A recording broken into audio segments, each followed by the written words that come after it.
Вампирді тігіп шпаклевкасын жағып қойдық бар слой.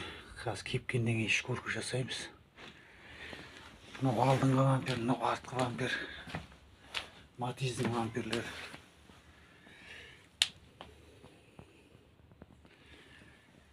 Осылай жасай бересің. Мана іштерін тігіп қойдым. Импульсный паяльникпен тіктім мыналарды. Мына жерлер деген жарылып кетіп еді. Жаңағы бірінші салған видеомда бар. Қалай тіккендерім, қалай болғандары. Мынау екі түрлі машиндікі, екі машиндікі. Мынау Матиздің артыңғы вампирдікі. Анау алдыңғы вампирдікі. Бірақ екі машиндікі. Біреуі ақ Матиз, біреуі қара Матиз деген сияқты. Екеуінің вампирі жарық болды.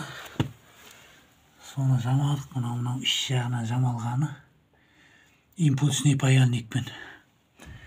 Өте әдемі шықты. Бұйырса осы шпаклевкасын қазір жарты сағаттардан кепкеннен соң шкуркілеп, грунтовкасын шашып, ертеңгі краскаға дайындап қоям. Бұйырса қазір күн салқын болғасын шамалға кеуіп болмайды. Мына гараждың іші салқындау болып тұр. Мұның алдында Nexia автокөлігін краскілегенді көрсеткен болатын. Қалай шпаклевка жағып, қалай краскілегендерін бәрі осы YouTube арнамда бар. Үстіңгі видеоларда, астыңғы видеоларда деген. Соларды қарасаңдар болады. Мен де бір аз кассаправ емеспін. Дегенмен өзімнің жақын жуық ағайын тума, дос жаран дегендердің мәшіндерін жасап жүрмін. Сонымен жайлап опыт жинап үйреніп. Бұрын ең біріншіден соң Nexia автокөлігім жасадым, өз көлігімді.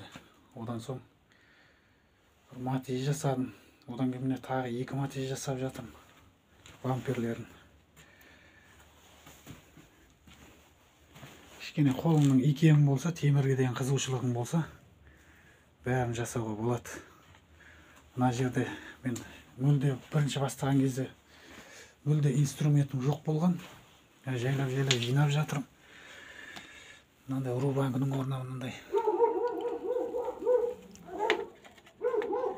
қолдан ручной рубанка алдым, сатып.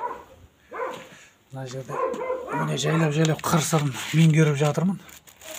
Жаңағы полировка жасайтын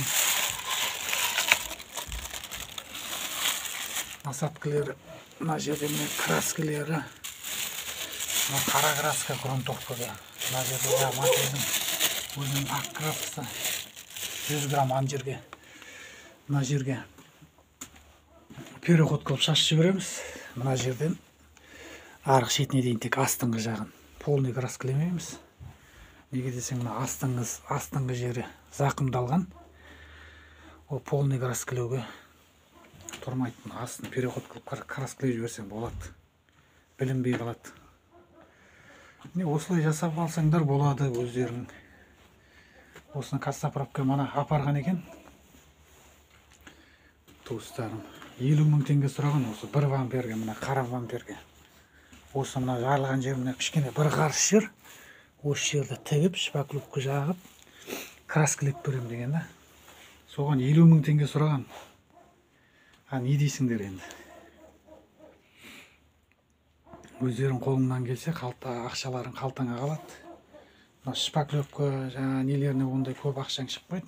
Шауып кетсе бір краскасымен бәрі 10 000 теңге ақшаң шығады. Өзің қолыңнан келсе.